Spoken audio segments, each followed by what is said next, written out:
नमस्कार दोस्तों, ज्ञान सागर चैनल में आपका स्वागत है। हम लोग 70वीं बीपीएससी के लिए खान सर द्वारा चलाए गए विजेता बैच के सीरीज को हम लोग कर रहे थे। और इस सीरीज में हम लोगों ने इससे पहले फिजिक्स के कंप्लीट पार्ट को हम लोगों ने देख लिया था। उसके अलावा केमिस्ट्री को भी हम लोग कंप्लीट देख लिया था। और बायोलॉजी में हम लोगों ने इससे पहले 3 पार्ट को देख लिया था। और आज जो हम लोग देखने वाले हैं, बायोलॉजी का 4th पार्ट देखने वाले हैं।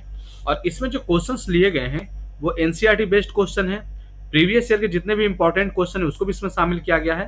और एग्जाम के प्रोस्पेक्ट से कौन से क्वेश्चन आ सकते हैं तो उसके भी एक्सपेक्टेड क्वेश्चन को भी इसमें समाहित किया गया है। और ये सारे जो क्वेश्चन हैं बहुत ही इंपॉर्टेंट रहने वाले हैं, तो आप ध्यान से डिस्कशन को देखिए। ठीक है, तो स्टार्ट करते हैं। हम लोगों ने इससे पहले पार्ट 3 तक में हम लोगों ने 140 क्वेश्चन को देख लिया था। अब हम उससे आगे स्टार्ट करने वाले हैं। ठीक है, तो इसमें जो है पहला क्वेश्चन है स्टेटमेंट दे रखा ए, असंतृप्त बसा संतृप्त बसाओं की तुलना में अधिक अभिक्रियाशील होते हैं। और उसका रीजन दे रखा है असंतृप्त बसाओं की संरचना में केवल एक आबंध होता है। तो कौन स्टेटमेंट है आप जानते हैं कि ए में होता है। ए स्टेटमेंट और रीजन दोनों सही होते हैं और उसकी ए जो है ए की सही व्याख्या आर करता है और बी में ए की व्याख्या नहीं करता है और सी में ए सही है और परंतु आर गलत है और डी में ए गलत है परंतु आर सही है। तो देखते हैं। बेसिकली बसा है तो बसा आप जानते हैं कि ये ऊर्जा का प्राथमिक स्रोत होता है। ये ऊर्जा का प्राथमिक स्रोत होता है। और ये भी जानते होंगे कि 1 ग्राम फैट में 9.2 किलो कैलोरी होती है। और बसा जो होता है बेसिकली 3 प्रकार के बसा होते हैं। पहला होता है संतृप्त बसा, संतृप्त। दूसरा होता है असंतृप्त बसा और तीसरा होता है परासंतृप्त बसा। ठीक है, और संतृप्त बसा जो होता है इसमें बेसिकली हाइड्रोजन की मात्रा जो होती है वो अधिक होती है। और इसमें जो होता है कार्बन, हाइड्रोजन और ऑक्सीजन, इन तीनों से मिलकर यह बनता है।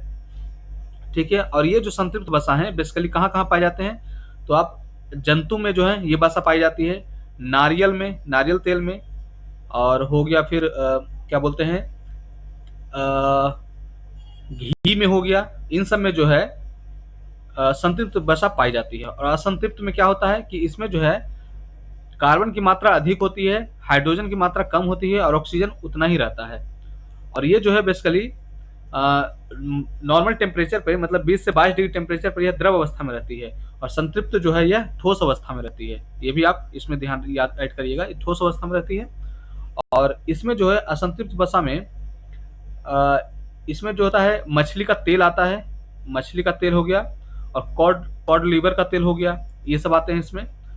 और परासंतृप्त जो होता है जो वनस्पति तेलों के हाइड्रोजनीकरण से जो बनता है उसमें यह आता है, जिसमें वनस्पति तेल होते हैं।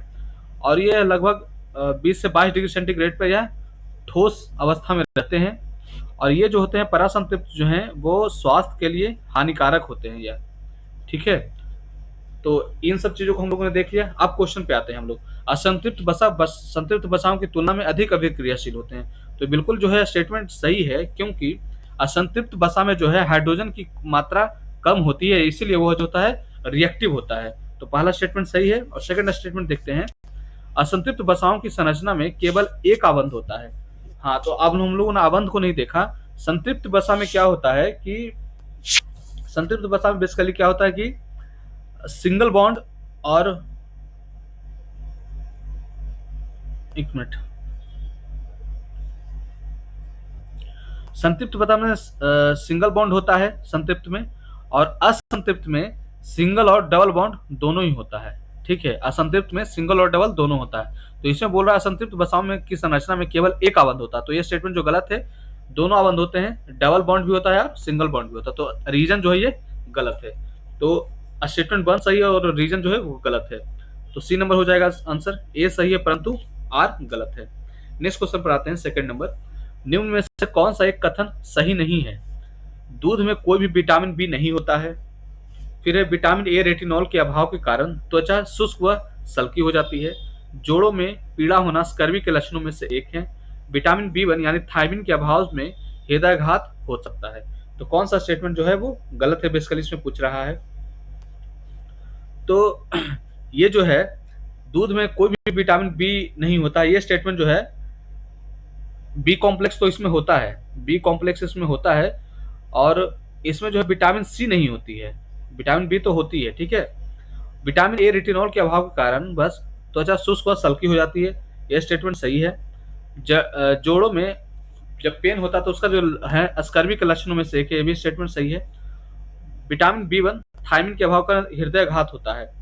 विटामिन बी वन के कारण तो बेरी बेरी होता है ना, विटामिन बी वन के कारण बेरी बेरी होता है, ठीक। तो ये स्टेटमेंट दूध में कोई भी विटामिन बी नहीं होता, ये भी ये स्टेटमेंट जो है गलत है, होता है बी कॉम्प्लेक्स ना, ठीक। बी कॉम्प्लेक्स तो इसमें होता है, और विटामिन बी वन से बेरी बेरी होता है, और विटामिन बी वन का नाम है थायमिन, ठीक है। नेक्स्ट क्वेश्चन पे आते हैं। टेबल शुगर निर्मित होता है, तो टेबल शुगर किससे निर्मित होता है? बेसिकली ये जो होता है C12H22 वो 11, टेबल शुगर का ये फॉर्मूला है, और ये जो है होता है बेसिकली सुक्रोज में यह होता है। टेबल शुगर किसमें होता है? सुक्रोज में होता है, ठीक है। नेक्स्ट क्वेश्चन को देखते हैं। निम्नलिखित में से सर्वाधिक मीठी शर्करा कौन है? तो याद रखिएगा, सर्वाधिक मीठी शर्करा जो है वो फ्रक्टोज है, और फ्रक्टोज के अधिक सेवन से मोटापा होता है। अधिक सेवन से इसका क्या हो जाएगा? मोटापा, ठीक। और ये जो होता है बेसिकली फ्रक्टोज जो होता है मेटिनॉल सिरप जो होता है, और सार्किरॉल सिरप में भी यह पाया जाता है। हम लोग थोड़ा सा शर्करा के बारे में देख लेते हैं, ठीक है। तो बेसिकली इसमें ये जो है फ्रक्टोज जो है बेसिकली यह कीटोन से बना होता है, यह जो होता है इसमें कीटोन पाया जाता है। और ग्लूकोज में जो होता है, ग्लूकोज में पाया जाता है एल्डिहाइड, और ये सब जो है वो कार्बोहाइड्रेट के प्रकार हैं, आपको पता है। और फ्रक्टोज जो होता है सबसे मीठा कार्बोहाइड्रेट होता है, और एक होता है गलैक्टोज, गलैक्टोज जो है दूध में जो पाया जाता है, दूध में जो शर्करा पाया जाता है, नॉर्मल शर्करा जो होता है वो उसमें गलैक्टोज की मात्रा होती है, ठीक है। और ये जो लैक्टोज जो है ना, ये लैक्टोज जो है बेसिकली ये डाइसैकेराइड है, जबकि सुक्रोज जो है सुक्रोज भी है डाइसैकेराइड। और लैक्टोज जो है बेसिकली इसमें चुकंदर से मिलता है, और ये गन्ने से मिलता है। और एक होता है माल्टोज। अच्छा, सुक्रोज को भी हम लोग देख लेते हैं। सुक्रोज को तो सॉरी हमने बता ही दिया ना, सुक्रोज तो हो गया, एक मिनट। सुक्रोज होगा चुकंदर से प्राप्त होता है और गन्ने से प्राप्त होता है। और लैक्टोज जो है यह जो है बेसिकली दूध में पाया जाता है लैक्टोज, और ये ग्लूकोज और गलैक्टोज से बनता है। और माल्टोज जो है बेसिकली यह जौ की शर्करा से पाते हैं, जौ की शर्करा में यह पाया जाता है माल्टोज। तो इन सबको भी आप ध्यान रखिए, सबसे मीठी जो होती है वो फ्रक्टोज होती है, ठीक है। नेक्स्ट क्वेश्चन में आते हैं। स्टार्च को पूर्ण जल अपघटित करने पर प्राप्त होता है, तो स्टार्च को पूर्ण अपघटित करने पर क्या प्राप्त होगा? तो बेसिकली क्या होता है कि इसमें ग्लूकोज प्राप्त होगा। इसमें क्या, चूंकि स्टार्च जो है वो पॉलीसेकेराइड है, स्टार्च जो है पॉलीसेकेराइड है, पहले आपको ये ध्यान रखना है। और पॉलीसेकेराइड जब चूंकि यह घुलनशील होता है, और मतलब कोई भी पॉलीसेकेराइड जो घुलनशील होता है, और अंततः जो होता है पॉलीसेकेराइड जो बना होता है वो मोनोसेकेराइड से ही बना होता है, मोनोसेकेराइड से ही जो होता है पॉलीसेकेराइड बना होता है। और मोनोसेकेराइड का प्रकार क्या है? ग्लूकोज है। तो इसलिए जो है पूर्ण अपघटित करने पर लास्ट जो प्रोडक्ट बचेगा वो ग्लूकोज बचेगा, तो इसको आपको याद रखना है, ठीक है। और ये देख रहे हैं जो ग्लूकोज एवं फ्रक्टोज जो है, चलिए छोड़िए इसको, हम लोग देख रहे हैं। मैं बताता हूँ, ग्लूकोज और फ्रक्टोज से ही सुक्रोज बनता है, ठीक है। नेक्स्ट क्वेश्चन पर आते हैं। वसाओं, कार्बोहाइड्रेट व प्रोटीन्स का पाचन कहाँ होता है? तो वसा हो गया, प्रोटीन हो गया, और कार्बोहाइड्रेट का पाचन कहाँ होता है? तो यह जो बेसिकली होता है छोटी आंत में होता है, एक होता है अग्नाशयी रस होता है, और अग्नाशयी रस जो है बेसिकली कहाँ पाया जाता है, छोटी आंत में। ठीक है, सॉरी, अग्नाशय में पाया जाता है, एक मिनट, ये जो है अग्नाशय में पाया जाता है। और अग्नाशयी रस में बेसिकली तीन चीजें होती हैं, लाइपेज, एमाइलेज, और ट्रिप्सिन, तीन होती हैं। और लाइपेज जो होता है बेसिकली यह वसा का पाचन करता है, वसा का पाचन है। और एमाइलेज जो है वो कार्बोहाइड्रेट का पाचन करता है, और ट्रिप्सिन जो है वो प्रोटीन का पाचन करता है। तो ये जो है बेसिकली यह छोटी आंत में होती है, तो इसीलिए इसका जो आंसर होगा वो छोटी आंत होगी। तो वसा, कार्बोहाइड्रेट और प्रोटीन्स का जो पाचन होता है छोटी आंत में होती है। नेक्स्ट क्वेश्चन को देखते हैं, ग्लाइकोजन एकत्रित रहती है, तो ग्लाइकोजन कहाँ एकत्रित रहती है, तो यह बेसिकली जो रहती है यकृत और पेशी में रहती है, मतलब लीवर और मसल में, लीवर एंड मसल में। ठीक है, बेसिकली ग्लाइकोजन जो है यह जो है प्राणी में मौजूद होता है, मतलब कि जंतु में मौजूद होता है। ठीक है, और ये जो है हमारे मांसपेशी और यकृत में रहता है। और जब इमरजेंसी में जब एनर्जी की जरूरत होती है, तब यह जो है ग्लाइकोजन जो है वो ग्लूकोज में बदलता है, ग्लूकोज में टूटता है, और उससे ऊर्जा मिलती है। तो इमरजेंसी ऊर्जा के लिए ग्लाइकोजन का यूज किया जाता है, और यह जो है यकृत एवं पेशियों में एकत्रित रहती है, तो इनको भी ध्यान रखना है। नेक्स्ट क्वेश्चन पे आते हैं, निम्नलिखित में से कौन सा सही सुमेलित नहीं है, सही सुमेलित कौन सा नहीं है वो पूछ रहा है। तो ग्लूकोज जो है रक्त शर्करा है, फ्रक्टोज फल शर्करा है, माल्टोज शहद शर्करा है, लैक्टोज दूध शर्करा है। तो ये कौन सा इसमें सही है नहीं है वो पूछ रहा है। तो ग्लूकोज जो है ब्लड में पाया जाता है, और ये इसकी क्या होनी चाहिए रेंज, 80 से 115 ग्राम प्रति डेसीलीटर। और फ्रक्टोज जो है फल में पाया जाता है, ये सबसे मीठी शर्करा है, सबसे मीठी शर्करा है ये। माल्टोज जो है शहद शर्करा से नहीं पाया जाता है, जबकि माल्टोज जो है अनाज व जौ, अभी हमने ऊपर बताया था कि जौ से जो है माल्टोज की शर्करा की प्राप्ति होती है। ठीक है, तो स्टेटमेंट नंबर जो है हमारा सी वो गलत हो गया, और लैक्टोज जो है दूध में मिलता है। ठीक है, नेक्स्ट क्वेश्चन पे आते हैं 9 नंबर, ऊर्जा प्राप्ति के लिए निम्नलिखित में से दैनिक आवश्यकता की पूर्ति हेतु सर्वाधिक आवश्यक व जिम्मेदार कौन सा है, वसा, कार्बोहाइड्रेट्स, प्रोटीन और सैकरिन। तो कार्बोहाइड्रेट जो है वो दैनिक मतलब इंस्टेंट एनर्जी के लिए जो है कार्बोहाइड्रेट ही यूज होता है। अगर 100% देखें हम एनर्जी को, मतलब आवश्यकता के हिसाब से, तो कार्बोहाइड्रेट्स जो है वो 60 से 65% इसका यूज होता है, और वसा का जो है वो 30 से 35% यूज होता है। तो कार्बोहाइड्रेट जो है डेली यूज के लिए है, दैनिक आवश्यकता के लिए। ठीक है, नेक्स्ट क्वेश्चन पे आते हैं 10 नंबर, निम्नलिखित में से कौन सा जटिल शर्करा का सबसे सही उदाहरण है। तो जटिल शर्करा का कौन सा उदाहरण है, तो इसे हम लोग देखते हैं।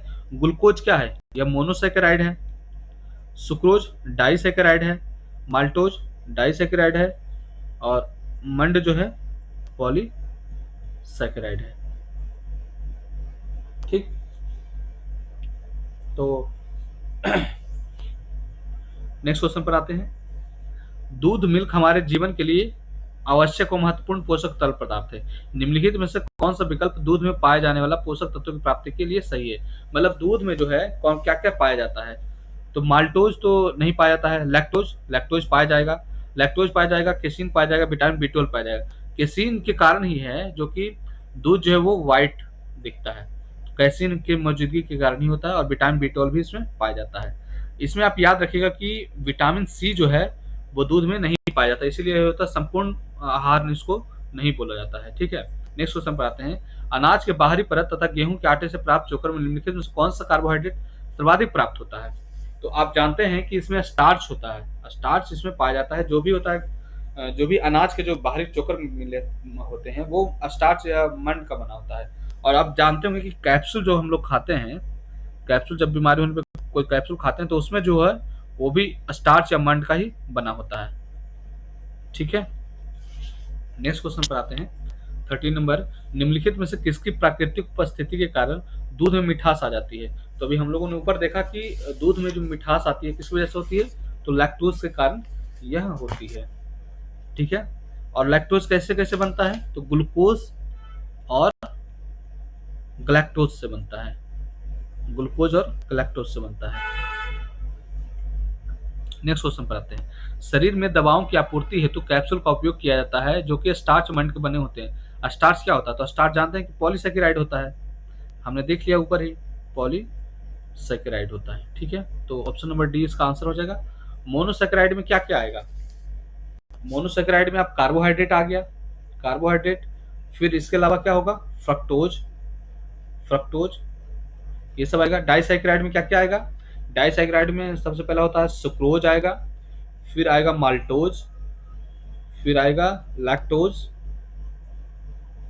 ठीक है, तो इसको आप ध्यान रखेंगे। पॉलीसेकेराइड में आ गया ये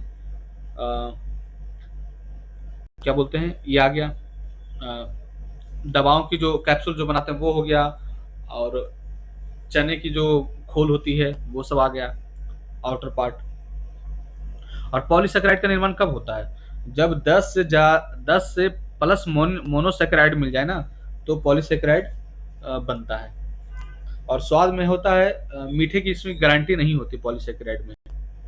ठीक है, और अगर आम जीवन में देखें तो उबले हुए आलू, उबले आलू और चावल में जो है वह पॉलीसेकेराइड मिलेगा। ठीक है, नेक्स्ट क्वेश्चन पे आते हैं। रमेश किसी फैक्ट्री में मजदूर है और उसे ऊर्जा की अधिक आवश्यकता है, निम्नलिखित में किस पोषक तत्व की आवश्यकता होगी, तो हम जानते हैं कि इसमें कार्बोहाइड्रेट होगा आंसर। ठीक है, और ये जो है कार्बोहाइड्रेट जो है वो basically secondary source of energy है, सेकेंडरी सोर्स ऑफ एनर्जी है। और प्राइमरी कौन सा है, प्राइमरी जो है वो वसा है। नेक्स्ट क्वेश्चन पे आते हैं। निम्नलिखित कथनों का ध्यानपूर्वक अध्ययन कीजिए। कार्बोहाइड्रेट्स में क्रमशः carbon hydrogen oxygen, carbon hydrogen oxygen का अनुपात 1:2:1 होता है।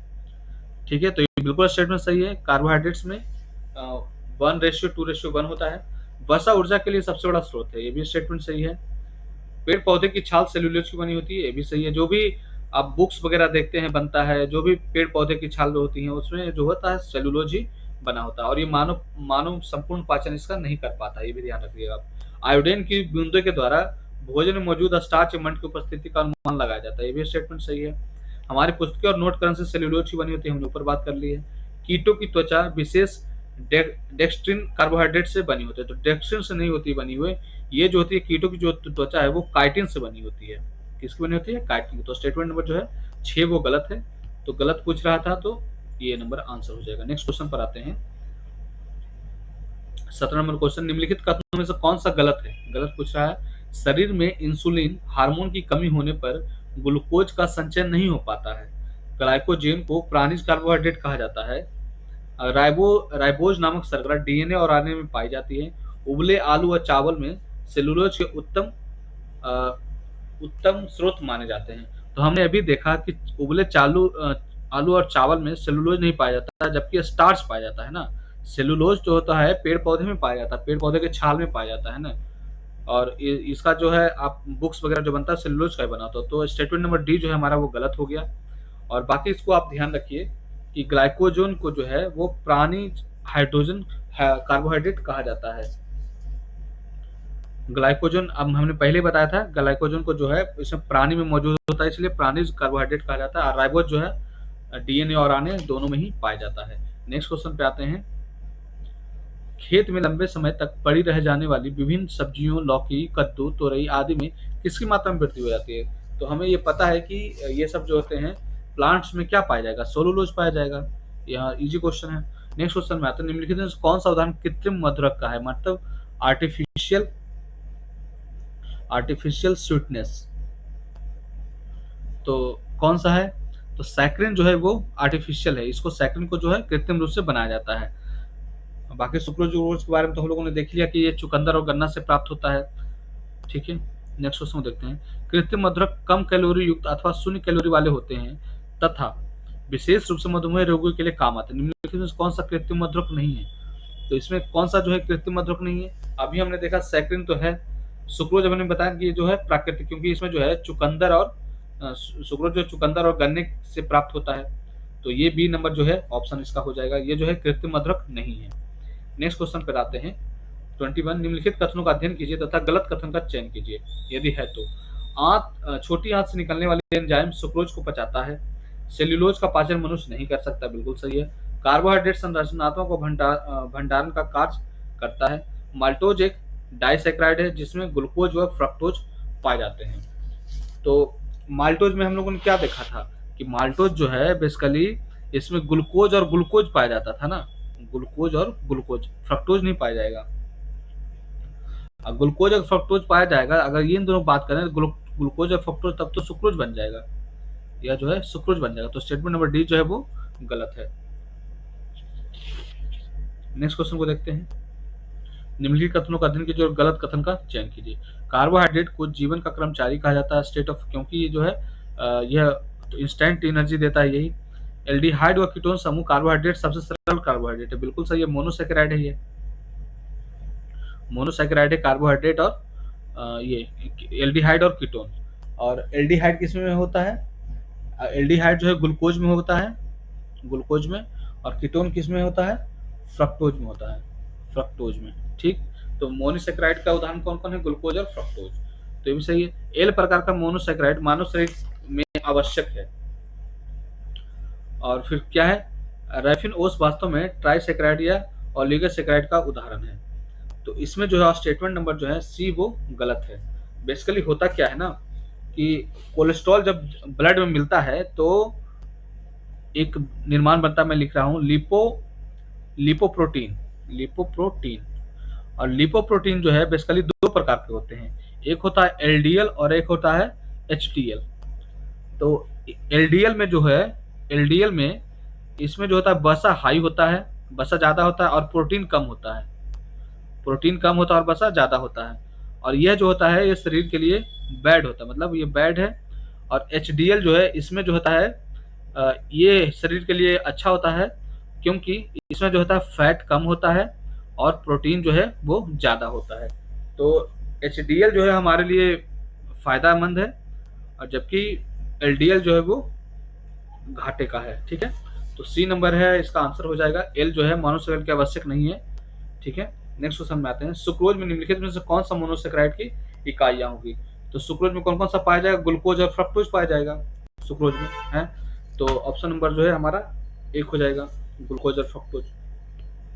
और इसका सोर्स मैं बार बार बता रहा हूँ, चुकंदर और गन्ना।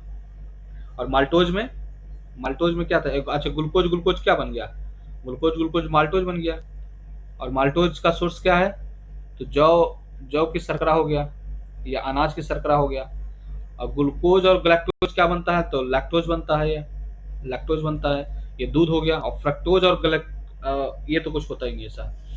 ठीक, तो हम लोगों ने आंसर में निकाल लिया ए। फिर है 24 नंबर, निम्नलिखित में से कौन सी गैर उपचायक शर्करा है? तो कौन सा जो है गैर उपचायक शर्करा है? ऑप्शन है गैलेक्टोज, ग्लूकोज, फ्रक्टोज और सुक्रोज। तो ये जो है नॉन रिड्यूसिंग शुगर जो है, नॉन रिड्यूसिंग शुगर जो है बेसिकली सुक्रोज को कहा जाता है, नॉन रिड्यूसिंग शुगर, सुक्रोज होगा इसका आंसर। ठीक है, नेक्स्ट क्वेश्चन में आते हैं। फ्रक्टोज के संदर्भ में कौन सा कथन गलत है? यह कीटोहेक्सोज कहलाता है। तो हमने ऊपर देखा था कीटोन से बना होता है कीटोहेक्सोज, ये बिल्कुल सही है। ठीक है, फिर है यह शहद में मौजूद होता है, बिल्कुल। फ्रक्टोज जो है फल से निकलता है, तो शहद में मौजूद है, बिल्कुल सही। इसमें एल कॉन्फ़िगरेशन पाया जाता है, तो एल कॉन्फ़िगरेशन जो है नहीं पाया जाएगा। यह इसमें जो है ये जो है ह्यूमन बॉडी के लिए हानिकारक होता है, ह्यूमन बॉडी के लिए। अभी हमने बताया था ये जो होता है दो प्रकार के होते हैं, एक एलडीएल होता है और एक एचडीएल होता है। तो ये जो है ह्यूमन के लिए अच्छा नहीं होता, क्योंकि इसमें जो है वसा की मात्रा अधिक होती है और प्रोटीन की मात्रा कम होती है। और एचडीएल में जो है प्रोटीन की मात्रा अधिक होती है और वसा की मात्रा कम होती है। तो सी नंबर इसका आंसर हो जाएगा। निम्नलिखित में कौन चुकंदर से गर्म पाया जाता है? हम लोग कितनी बार बोल चुके हैं, ये जो हो जाएगा सुक्रोज आंसर। अब बोल रहा है 27 नंबर क्वेश्चन, स्टार्च का संबंध पौधे से है, तो जंतु का संबंध किससे होगा? तो पौधे में स्टार्च मिलता है, तो जंतु में क्या मिलेगा? ग्लाइकोजन मिलेगा। हम लोगों ने पहले देख रखा था ग्लाइकोजन जो है वो प्राणी में मिलते हैं, और ये इमरजेंसी एनर्जी के लिए उपयोग होता है ग्लाइकोजन। नेक्स्ट क्वेश्चन में आते हैं 28 नंबर। निम्नलिखित में से कौन सा ऊर्जा का सबसे बड़ा सर्वोत्तम उदाहरण है? तो ऊर्जा आप जानते हैं वसा में सर्वाधिक पाई जाती है। आप एक एक ग्राम वसा में कितना पाया जाएगा? 9.2 किलो कैलोरी पाई जाती है। कार्बोहाइड्रेट्स में 1 ग्राम में 4.2 किलो कैलोरी पाई जाएगी और प्रोटीन में 4.2 किलो कैलोरी। तो वसा जो है सबसे बड़ा ऊर्जा का उदाहरण है। प्रोटीन और वसा दोनों की प्रचुरता सर्वाधिक होगी तो नारियल, मूंगफली, सोयाबीन, सूरजमुखी। तो ऐसे में जो है प्रोटीन जो है सबसे ज्यादा इनमें पाया जाएगा सोयाबीन में। तो सोयाबीन के साथ हम जाएंगे और इसमें जो है तेल भी निकलता है सोयाबीन का, तो इसलिए उसमें फैट भी और प्रोटीन भी है। नेक्स्ट क्वेश्चन पे आते हैं 30 नंबर। निम्नलिखित कथनों का अध्ययन कीजिए तथा गलत कथन का चयन कीजिए। संतृप्त वसा में कार्बन, हाइड्रोजन व ऑक्सीजन प्रचुर मात्रा में पाया जाता है। घी, मक्खन व चर्बी संतृप्त वसा के उदाहरण है। संतृप्त वसा का अधिक सेवन हमारे स्वास्थ्य के लिए हानिकारक है।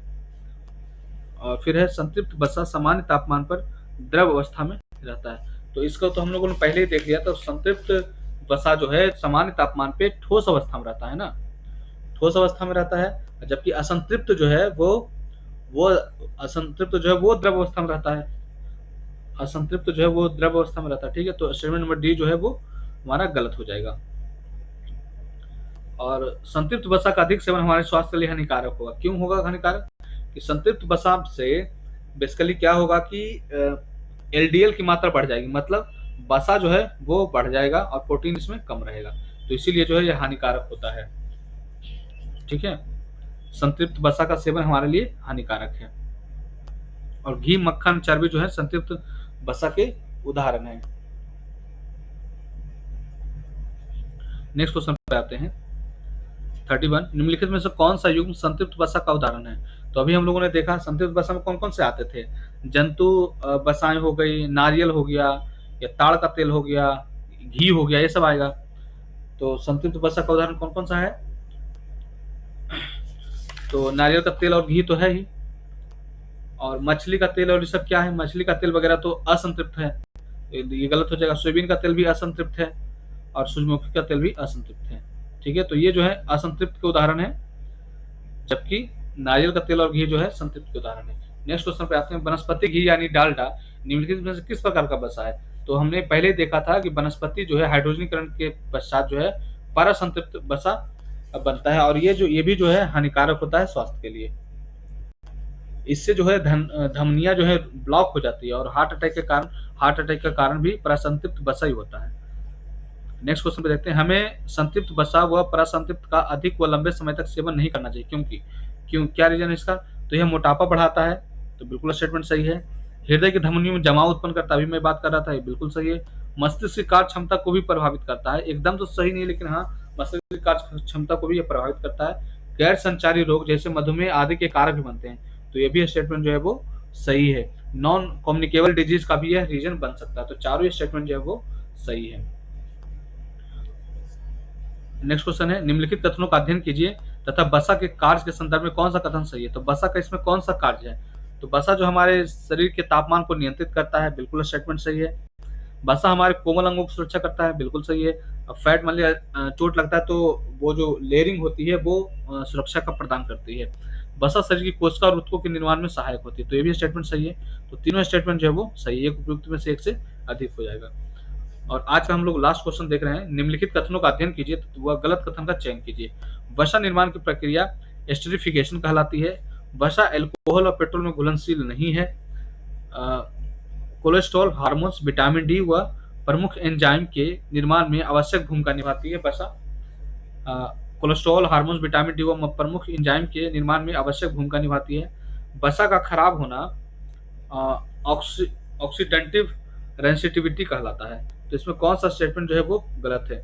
तो ये जो है वसा जो है अल्कोहल पेट्रोल में घुलनशील नहीं है, ये स्टेटमेंट जो है वो गलत है। वसा जो है अल्कोहल और पेट्रोल में घुलनशील है, तो बी नंबर स्टेटमेंट जो है ये गलत है। तो धन्यवाद दोस्तों, आप इसी तरह बने रहें।